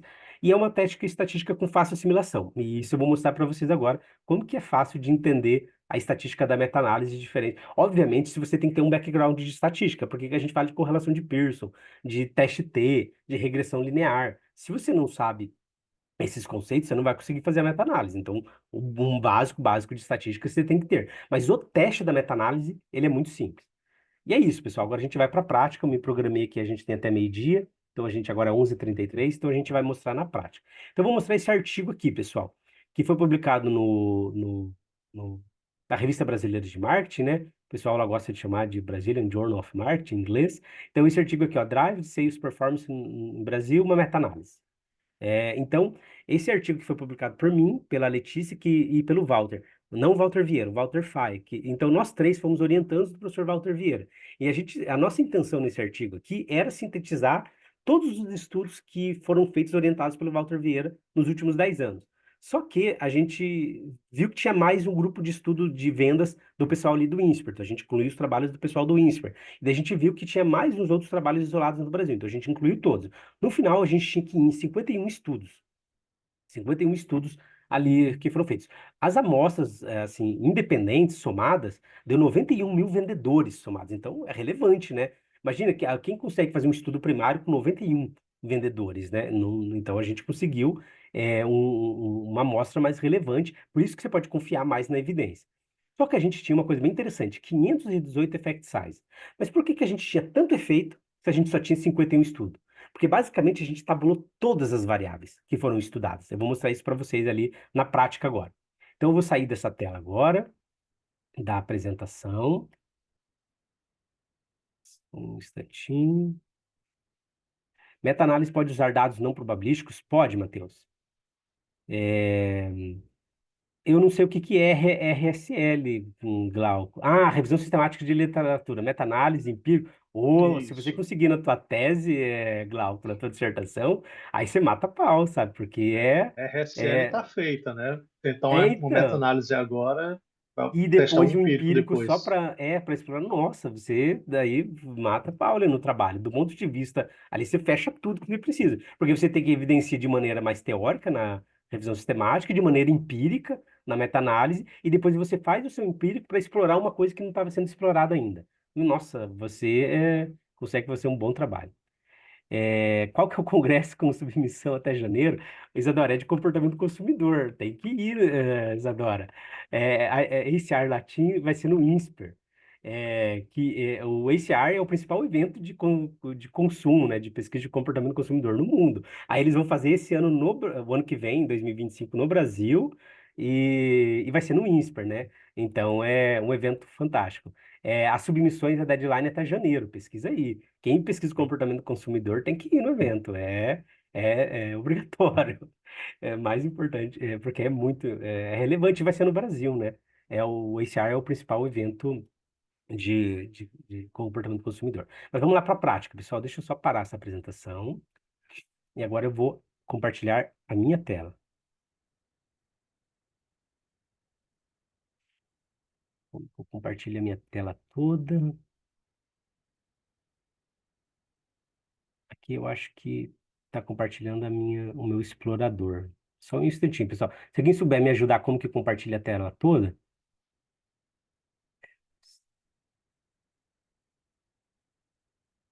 é porque eu tenho vários arquivos abertos aqui, layout.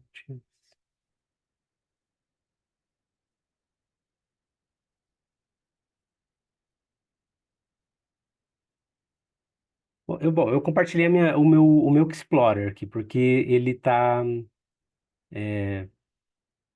Eu digitei o nome do congresso, Matheus. Tá ali, ACR Latim, no INSPER. Vai pesquisar aí. Vai ser em junho de 2025, beleza? Tá aqui, pessoal. Então, aqui eu fiz uma. Eu vou pegar aqui a base de dados, ó, que foi feito esse artigo. Esse aqui é o artigo, ó, pessoal, completo, ó. Tá aparecendo para vocês ou não? Tá ou não, Valéria? Tá Não está aparecendo aqui. pra Não. Não, né? Ele só aparece. Eu não sei compartilhar a tela inteira. Alguém de vocês sabe me ajudar? Como compartilha a tela inteira no. O senhor vai em no... share, o Zoom tá em share, aí tem assim, janela. O senhor abre o artigo, né? Aí Ah, vai ter para compartilhar a janela. Aí você vê onde é que tá o artigo que o senhor abriu. Aí vai aparecer para. mas é que eu não queria compartilhar o artigo. Eu queria compartilhar toda a minha tela, porque eu vou transitar de uma tela para outra. Sabe? Ah, entendi. É isso que que eu fiquei na dúvida. O Você está whiteboard. usando duas telas, professor? Não, não estou usando duas telas, não. Então deve ter uma opção O aí. nome na apostila, mas eu falei para entregar para Maria Luísa lá, tá? Minimiza Uhum. tudo e tenta dar o share, porque aí você vê só a sua área de trabalho. Aí usa essa. Ela disse assim que, como tem prazo para terminar Eu estou vendo as um atividades, som aí, pessoal. Só um pouquinho. Ah, fazem mas eu colagem vou, para eu os vou diferentes. transitando de uma tela para outra. Primeiro eu vou no Não vai artigo. descontar nada depois, não. Daí vai dar certo. Só um pouquinho, Olha, pessoal, que eu estou ouvindo a uma. Daniela falou ali, professor, a opção Entire Screen. Só para te lembrar, você Ah, que só obrigado. estilo da Maria Luísa Cano, que é uma canga, aí Ah, você isso enjoa. mesmo que eu preciso. Entire screen. Deixa eu ver aonde. Avançado.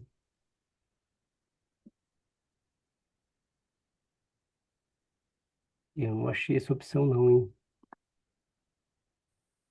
Layouts, opções. Tá aqui. Ela devia ter testado no Zoom. Porção do screen Entire Screen vai ser o título da aba. da tela. É, mas eu não estou achando aqui a Aí vai aba. estar lá Screen 1 ou 2, se você tiver mais de um. Ah, tem uma aba em cima. É, mas eu não estou achando não. Ah, eu vou fazer não tem problema, porque eu vou ficar mais no Excel mesmo. Só queria transitar do artigo para o Excel. Eu mostro o artigo primeiro, depois eu mostro o Excel. Aí não vai ter problema, senão a gente vai perder muito tempo. Então, vai aqui, share screen. Primeiro eu vou compartilhar o artigo, pessoal. Desculpe perder tempo, tá? Foi uma falha minha. Então, olha só, por que que no meu artigo eu pesquisei 518 efeitos? Porque eu estava estudando todas as variáveis que afetavam performance. E a gente pesquisou todas as variáveis que estavam no artigo, ó, todas as variáveis. Então a gente pegou um modelo conceitual, então a gente pegou atitudes, fatores relacionados ao trabalho, motivação, fatores pessoais, habilidades, atividades estratégicas, ambiente interno e ambiente externo. Então eu tinha muitos efeitos. Então, porque como eu tinha muitos efeitos, na primeira, alguém está me ensinando, aliás, a Elna me ensinou, no Zoom, compartilhar a primeira opção é tela inteira, em cima. E daí a Daniela mandou uma foto ali. Screens, entire screen. Ah, eu vou tentar então. Obrigado, pessoal. Deixa eu sair do chat aqui e se eu vou ver se eu consigo para navegar entre as telas.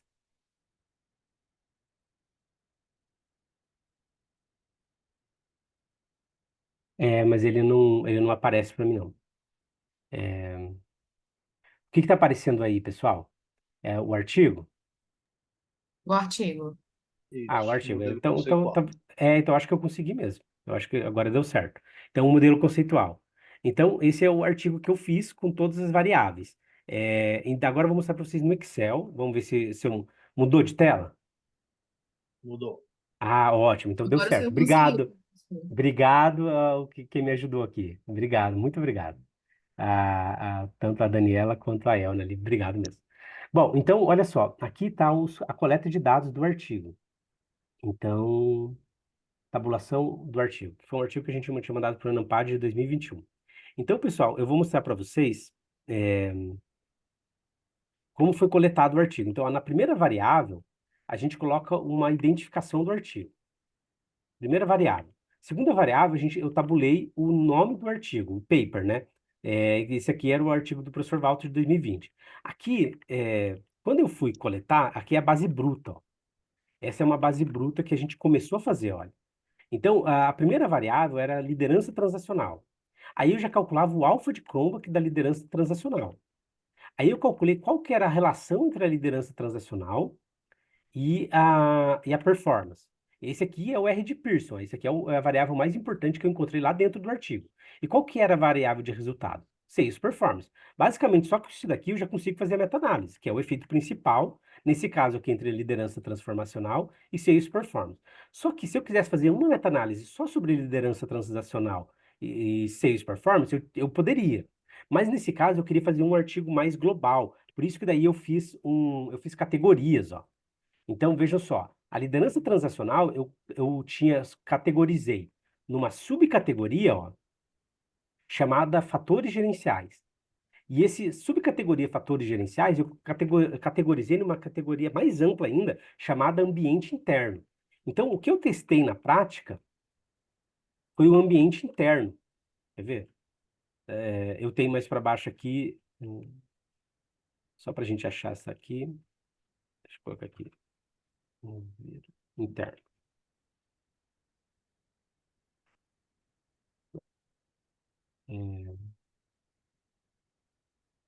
Deixa eu achar aqui. Mas vamos dar o exemplo da primeira, que é fatores pessoais. Ó, olha só. Então, essa primeira que eu achei tinha fatores biográficos, que era uma subcategoria, que foi adicionado dentro de fatores pessoais. Então, o que que era essa variável? Provavelmente, olha só, idade, ó. Então, era o efeito da idade, que é o que eu tinha tabulado o efeito primário, ó. O efeito da idade com a performance era de 16. Era um R de Pearson de 16. Mas eu categorizei a idade como fator biográfico e dentro de fator biográfico como fator pessoal. E no meu modelo, então, eu testei com a subcategoria fator biográfico e fator pessoal. Mas se você estiver estudando um efeito só, e é isso que eu vou ensinar vocês agora, vamos supor que a gente quer estudar um efeito só. Por exemplo, a motivação no trabalho. Deixa eu achar aqui.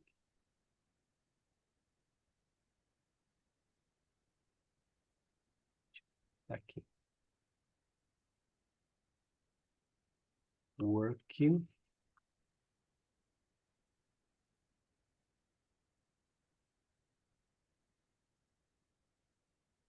Só um pouquinho, pessoal, que me fugiu aqui onde está a variável.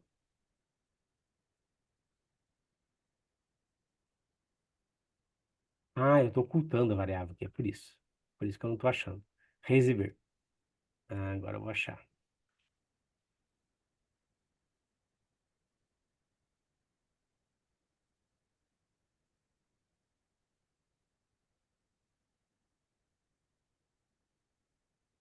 Ah, não é work motivation, é engajamento no trabalho.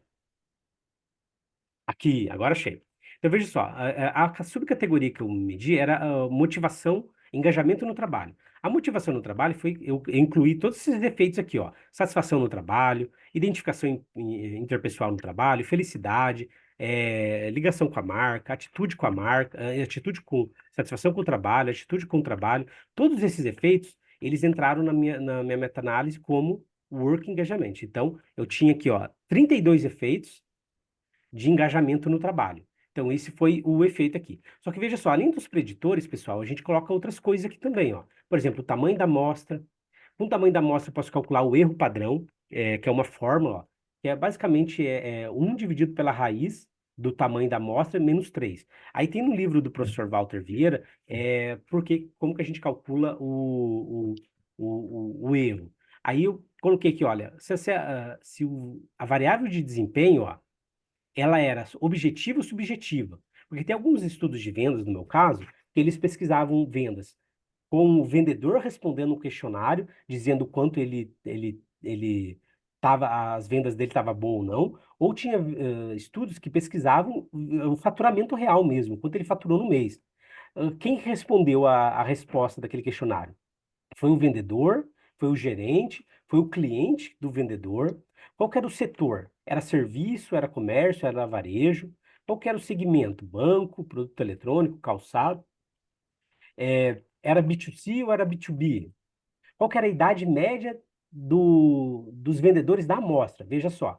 Nesse caso aqui, ó, nesse artigo que eu estou vendo aqui, esse efeito aqui, ó, tá vendo?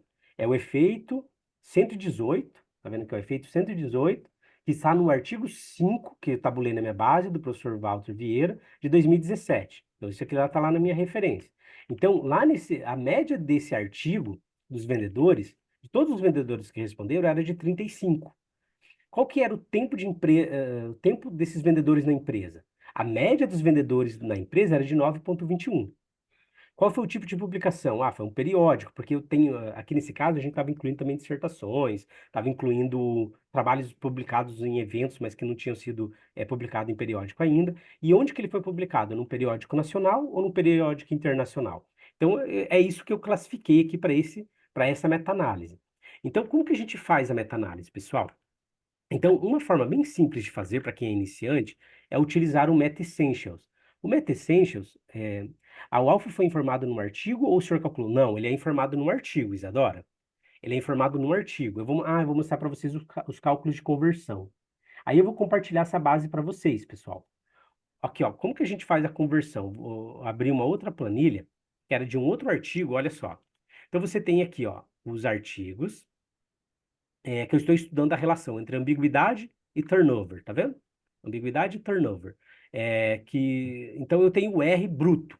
O R bruto é aquele que eu tiro da correlação entre os artigos. Aqui, o desvio, o erro é aquela forma que eu comentei com vocês, que ele calcula 1 dividido pela raiz da amostra menos 3. Aqui você tem o R corrigido pelo alfa. Como que a gente faz o R corrigido pelo alfa? Se no artigo, quem que foi que perguntou por último agora aqui? No chat, a Isadora. Veja, Isadora, se no artigo eles publicaram o alfa das amostras, olha aqui, ó. Então eu tinha o alfa de X, nesse caso aqui era ambiguidade. E eu tinha o alfa de Y. Então eu tinha o alfa dos dois, eles publicaram no artigo alfa. Então, o que que eu faço? Eu multiplico, ó, o R corrigido pelo alfa. Eu multiplico o valor do R pela raiz daquele alfa da variável y vezes a raiz do alfa da variável x. Opa, desculpem. A raiz do alfa da variável x vezes a raiz do alfa da variável y. Ali eu consigo corrigir. Então, aquele efeito de 20 foi para 23, porque nesse artigo ele tinha um alfa alto. Ó. Vamos simular aqui se ele tinha um alfa baixo. 65, só para a gente simular. Na verdade, aqui ele deu uma aumentada, né? Quando com o alfa é menor.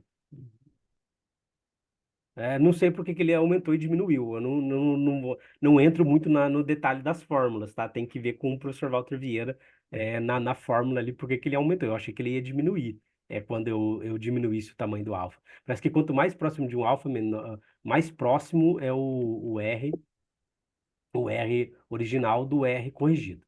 Bom, mas a gente tem aqui, ó, os valores.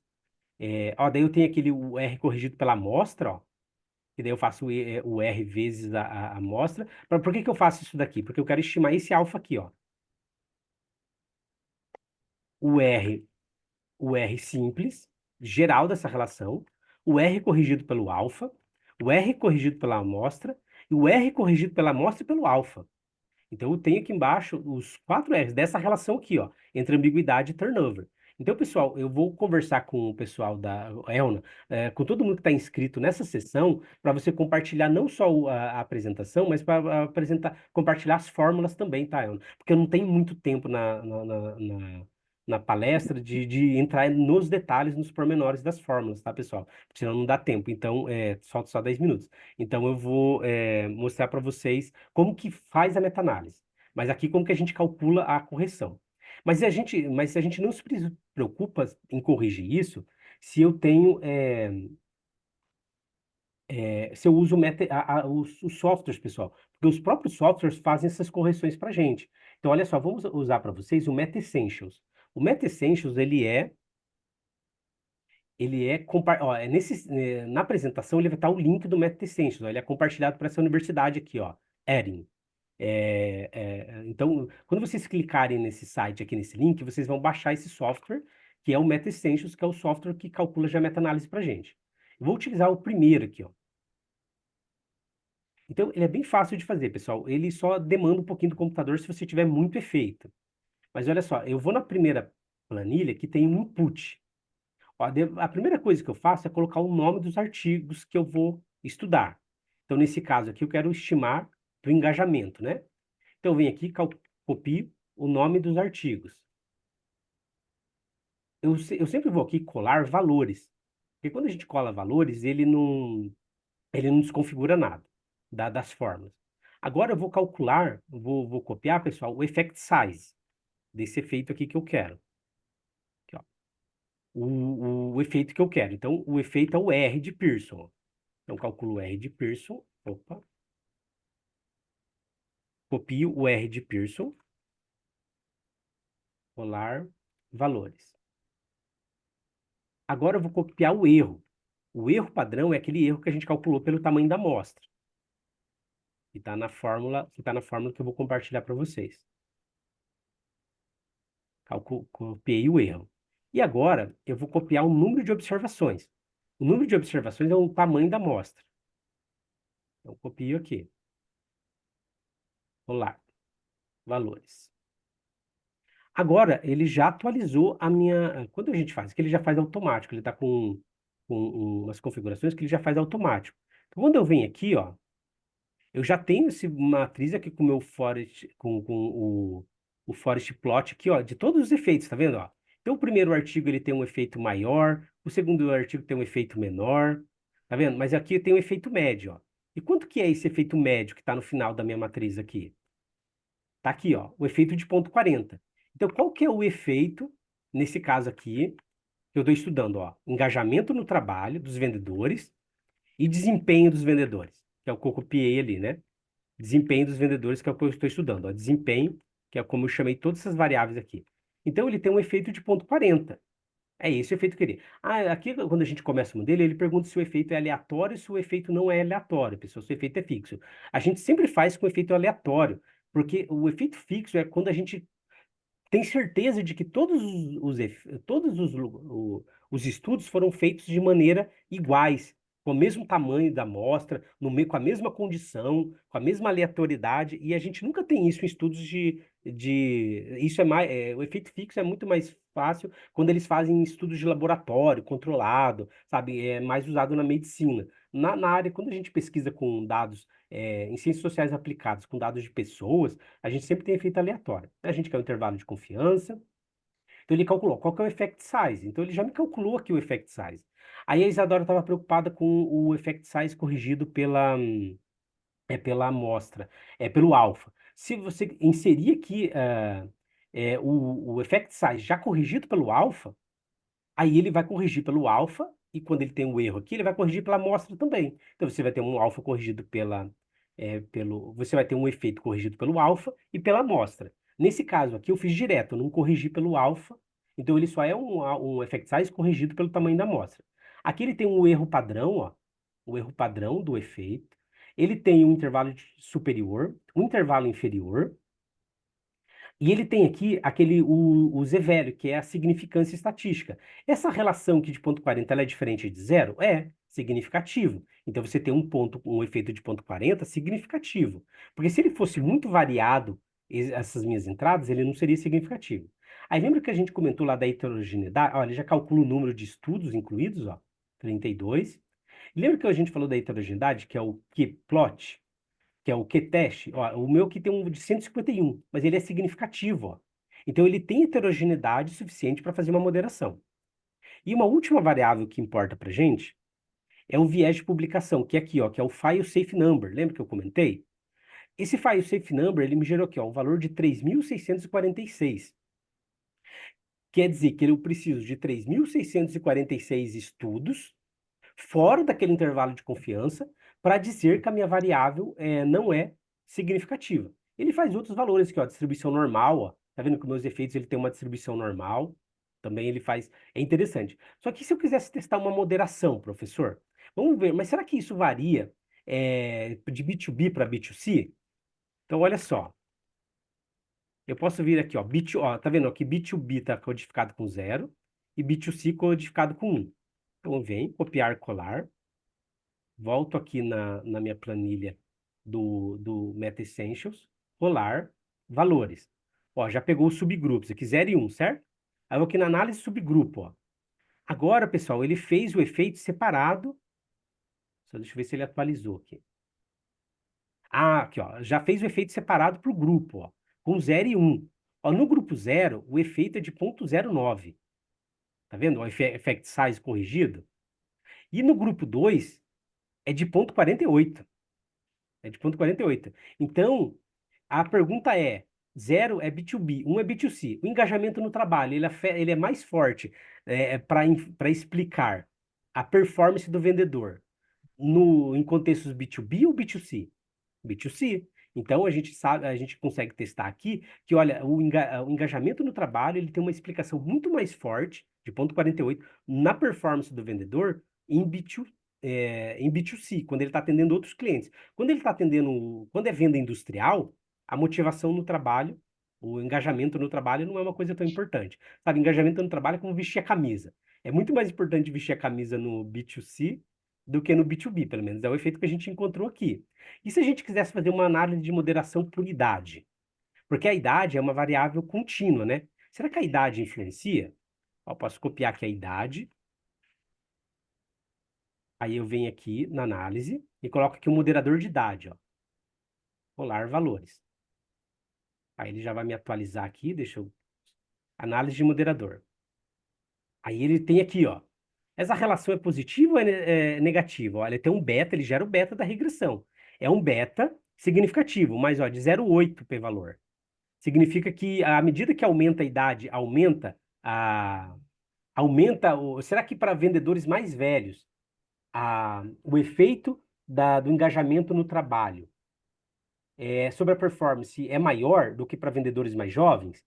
Ele encontrou aqui que tem uma relação positiva. À medida que aumenta a idade da amostra, o efeito entre engajamento no trabalho e performance é maior. Só que esse efeito não é significativo, ó, de 0,8.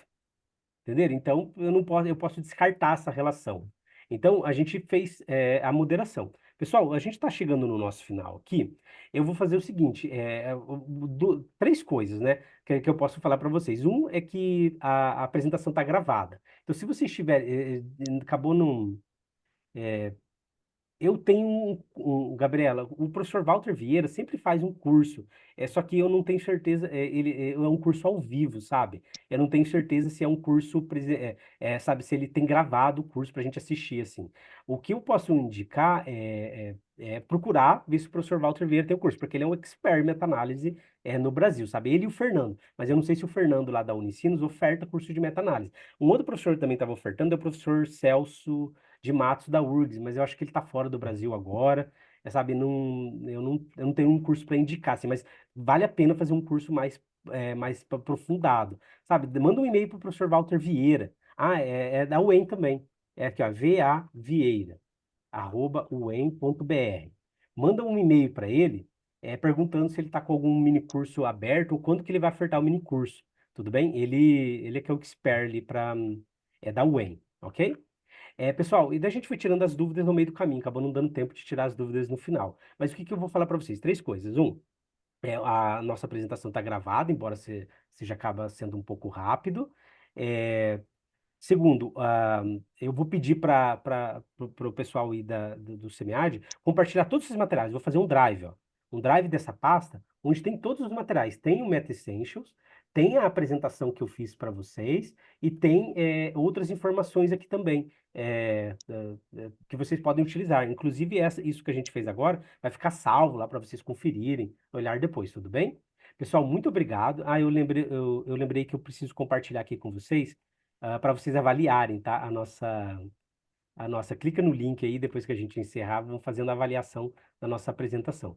Pessoal, muito obrigado por vocês que participaram aqui da meta-análise. Usem meta-análise, pessoal. A gente não tem que ficar com receio de utilizar, é muito fácil de fazer. Obviamente, a gente pode se aprofundar um pouco mais. Esse era um curso introdutório, né? 1 hora e meia, não dá tempo de aprender tudo. Pessoal, eu tenho um vídeo também online que tem esse mesmo workshop, só que ele mais detalhado. Eu vou compartilhar com vocês também o link do vídeo, porque daí é 2 horas e quase 3 horas. Aí essas 3 horas talvez ajudem vocês a gente fala, eu falo as mesmas coisas. Isso pode ajudar vocês a fazer ali. Eu vou colocar na apresentação e daí a Elna compartilha com vocês o link do vídeo, tudo bem? Pessoal, muito obrigado e tenham um bom dia. Eu realmente não deu espaço para fazer muito mais perguntas, porque é um tema bem denso, assim, mas eu acho que a gente conseguiu cumprir todo o nosso objetivo aqui. Explicar o que que é uma meta-análise e mostrar como ele aplica. O link está aqui, Isadora. Deixa eu compartilhar de novo. Pessoal, todo mundo clica no link aí para avaliar a apresentação, ok? Pessoal, e me manda um e-mail. Também pode me mandar um e-mail para, se quiser tirar uma dúvida, alguma coisa, eu respondo no e-mail. Aqui, ó. O meu e-mail está. Professor, talvez você esteja compartilhando o link não para todos no chat, mas para alguém em particular, porque não está aparecendo para Ah, gente.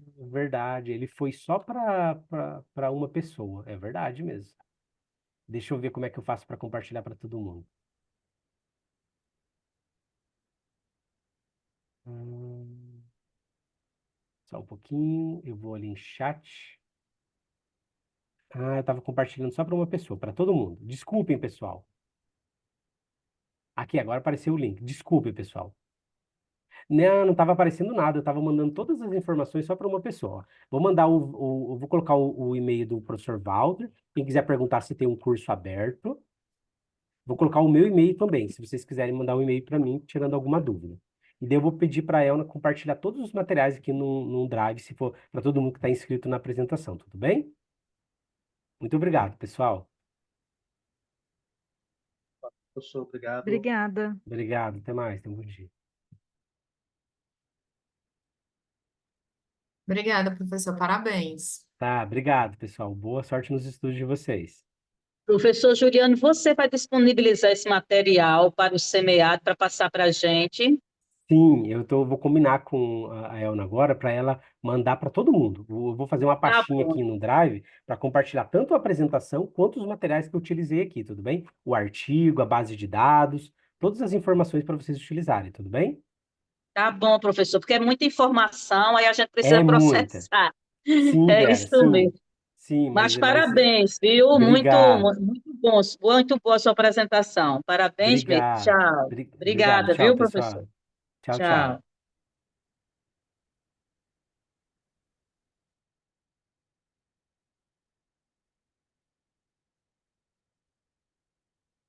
Tchau, gente. Boa tarde. Tchau, pessoal.